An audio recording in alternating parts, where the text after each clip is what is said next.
Bonjour les amis, j'espère que vous m'entendez bien. Il ne faut pas que je parle trop fort, donc j'espère que le micro permet de capter ma voix basse. Je voudrais vous parler aujourd'hui d'un livre que voici dans sa collection de poche, dans son édition de poche, l'édition Point, les éditions du Seuil. C'est un livre assez étrange parce que c'est un livre inconnu de Duras qui est paru bien après sa mort, qui n'était paru, qui était resté inédit en français, qui n'était paru qu'en italien, pardon.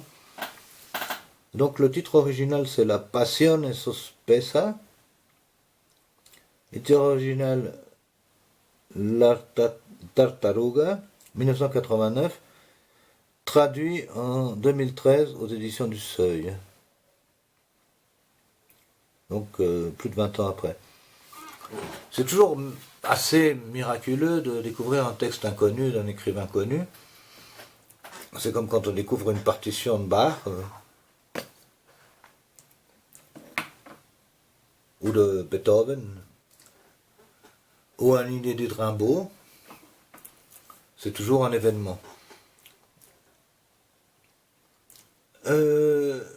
Donc, pour donner un résumé de ce livre, il faut lire la 4e de couverture. Marguerite Duras, La Passion suspendue. Entre 1987 et 1989, après le succès foudroyant de L'Amant, qui est paru en 1984, qui fait d'elle un écrivain mondialement reconnu, Marguerite Duras se confie en toute liberté à une jeune journaliste italienne sur sa vie, son œuvre, son obscurité puis sa gloire, la politique, la passion. Ce dialogue publié une seule fois en langue italienne avait disparu, ignoré des admirateurs de Duras qui vont ici réentendre sa voix. La jeune journaliste en question s'appelle Leopoldina Pagliota della Torre. Il est dit ici, on ne sait pas grand-chose sur elle, qu'après la lecture de L'Amant, elle a décidé d'écrire un article puis un livre sur Marguerite Duras. Donc un petit livre, une centaine de pages, qui est traduit de l'italien et annoté par René de Secati. Pour étoffer un peu, pour arriver à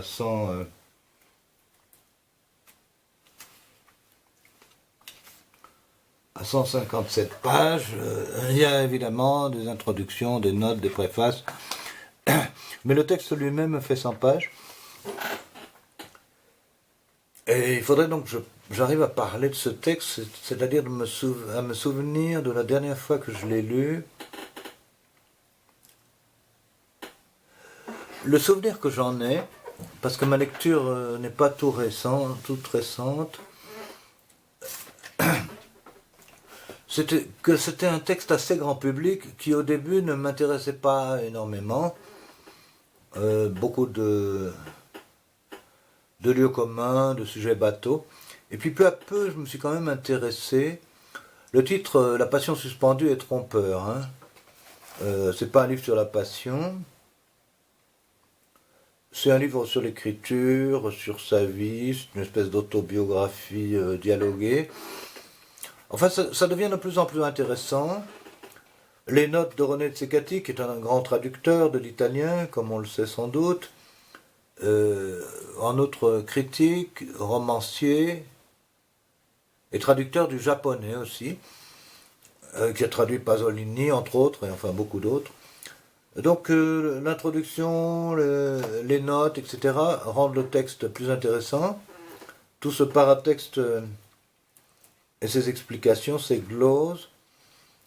Et puis le texte, c'est vrai, peut-être parce que elles se sont fréquentées pendant 2 ans, l'interview a duré 2 ans, l'entretien plutôt, devient de plus en plus personnel, de plus en plus intéressant.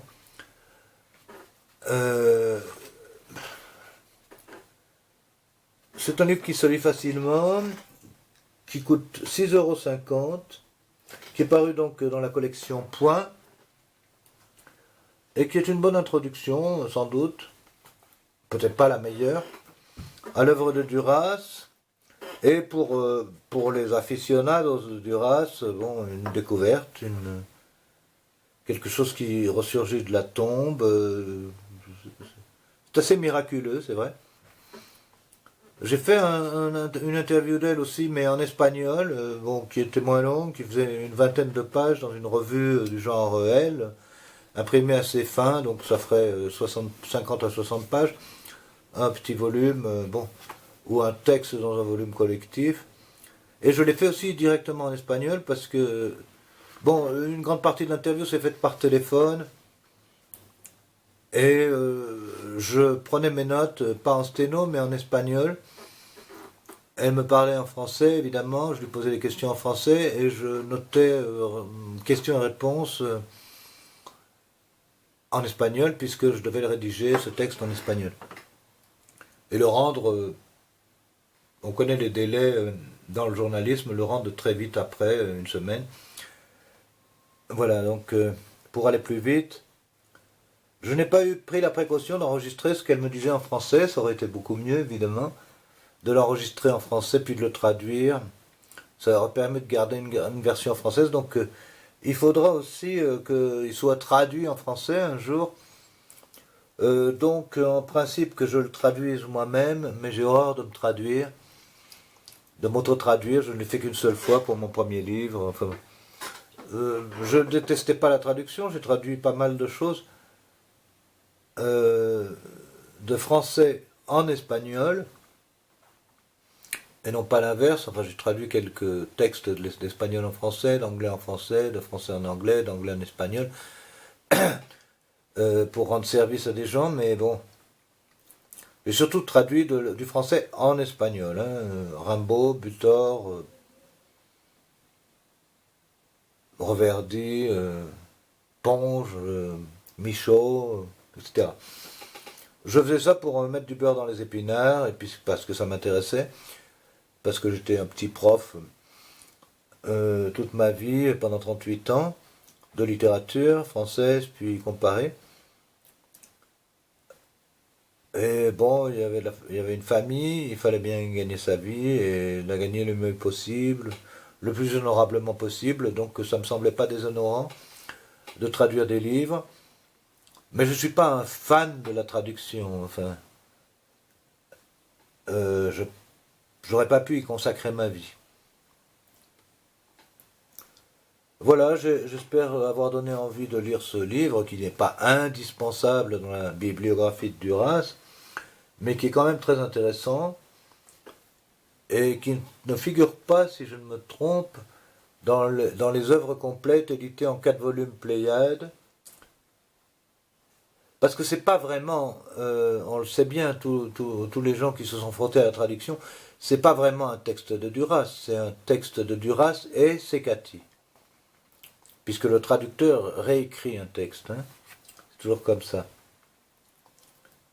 Donc on ne peut pas dire que c'est un texte de Duras sans mentionner le traducteur, et c'est le cas pour tous les textes traduits. Tous les textes traduits, il faut mentionner le traducteur. C'est pour ça que Kafka, c'est Vialat, quoi. C'est dans la version de Vialat que les lecteurs français, Nathalie Sarraute, Butor, Sartre, etc., ont connu Kafka. À moins que Sartre ait parlé couramment et lu l'allemand, j'en sais rien. Merleau-Ponty, peut-être. Enfin. Bon, je divague un peu. Allez, bonsoir les amis et à demain.